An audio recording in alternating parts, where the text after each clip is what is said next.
दुनिया बदलना चाहती थी सुदीक्षा भाटी, एक झटके में सब खत्म।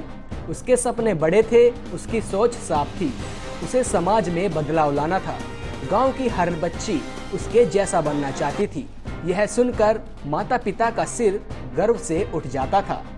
लेकिन एक हादसे ने सब कुछ खत्म कर दिया। अमेरिका के बॉब्सन कॉलेज में पढ़ने वाली यूपी की होनहार छात्रा सुदीक्षा भाटी की सोमवार रात सड़क हादसे में मौत हो गई। वह अपने भाई के साथ मामा के घर जा रही थी, तभी एक बाइक ने टक्कर मारी और वह सड़क पर गिर गई। पिता और मामा का कहना है कि सुदीक्षा के साथ छेड़खानी हुई थी। वहीं बुलंदशहर पुलिस इस बात से इनकार कर रही है।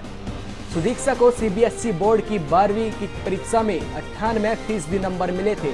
पिछले साल जब सुदीक्षा का अमेरिका के बॉब्सन कॉलेज में सिलेक्शन हुआ तो उनकी खुशी का कोई ठिकाना न था। सुदीक्षा एक बेहद साधारण परिवार से आती थी। उनके पिता चाय विक्रेता है। सुदीक्षा 6 भाई बहनों में सबसे बड़ी थी। आर्थिक तंगी के चलते फीस जमा न करने की वजह से सुदीक्षा को एक बार स्कूल तक छोड़ना पड़ गया था। सुदीक्षा ने सब कुछ झेला, लेकिन जब उसके सपनों को उड़ान मिली तो उसने पीछे मुड़कर नहीं देखा। सुदीक्षा ने न सिर्फ अपने परिवार और माता पिता का मान बढ़ाया था, बल्कि बुलंदशहर की उन हजारों बच्चियों की आंखों में सपना संजोया जो कुछ करना चाहती थी। 2016 वह साल था जब सुदीक्षा के सपनों को पंख लगे।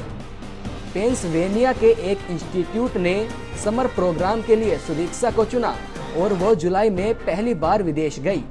वह भारत से चुने गए 76 स्टूडेंट्स में से एक थी। उस अनुभव के बाद ही सुदीक्षा ने तय किया था कि वह अमेरिका से आगे की पढ़ाई करेगी। उन्होंने अमेरिका के बॉब्सन कॉलेज में स्कॉलरशिप के लिए अप्लाई किया था और उन्हें 3.80 करोड़ की स्कॉलरशिप मिली। उन्होंने अगस्त 2018 में बॉब्सन कॉलेज ऑफ एंटरप्रेन्योरशिप में दाखिला लिया था। कोरोना के चलते वह अपने घर बुलंदशहर वापस आई थी। उस समय भाई ने अथवा प्रत्यक्षदर्शी किसी ने छेड़छाड़ आदि की बात नहीं बताई थी और ये बताया था कि इसी तरह से एक्सीडेंट की घटना घटित हुई है कि इसमें अग्रिम कार्यवाही की जाएगी।